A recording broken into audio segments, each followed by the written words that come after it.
Christians may well be the most persecuted religious group on the planet.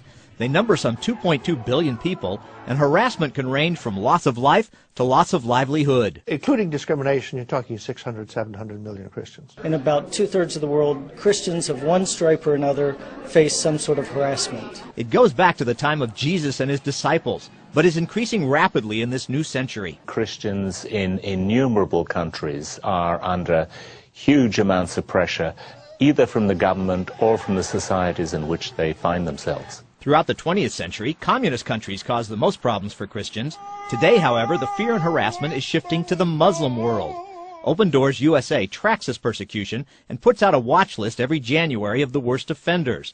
Open Doors President Carl Muller says in this year's top 10, 8 of those are Islamic countries. Iraq jumped into the top 10 this year because of many recent brutal attacks, like the massacre of 58 Christians in a Baghdad church this past October. The level of brutality is almost unbelievable. We're actually labeling it a religious side, as extremists there want to exterminate all Christians from the country of Iraq. Muslim extremists in Pakistan have been killing Christians at an increasing rate for what they call blasphemy against Islam and the Prophet Muhammad. Christians are being accused of blaspheming Islam by converting from Islam to Christianity. This violence is even happening in Muslim countries that were seen as more secular. Christians have started to be killed on religious grounds in Turkey.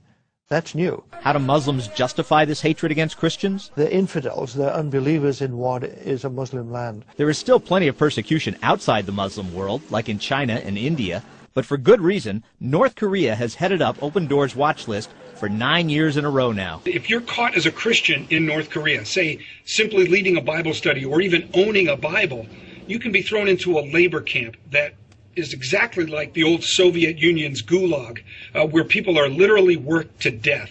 What's surprising is how little you hear about this here in the West, in the very countries that were founded as Christian nations and contain huge Christian majorities. Some blame it on the elites that control the media and educational institutions. Elites that can only imagine Christians as persecutors, not victims.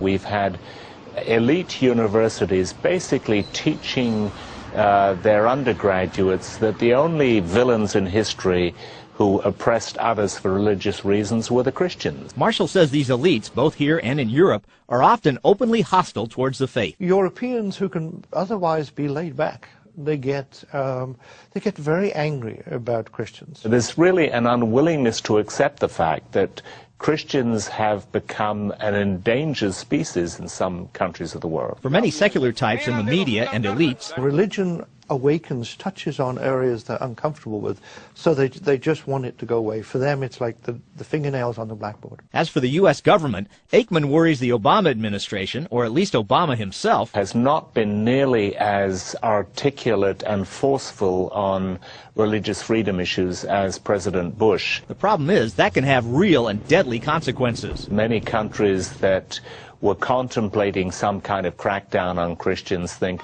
well, it doesn't really matter. The U.S. is not going to say anything. They're not going to complain. So let's go ahead and make life harder for our Christian minorities. It can result in imprisonment, torture, and even martyrdom for the cause of Jesus Christ. Paul Strand, CBN News.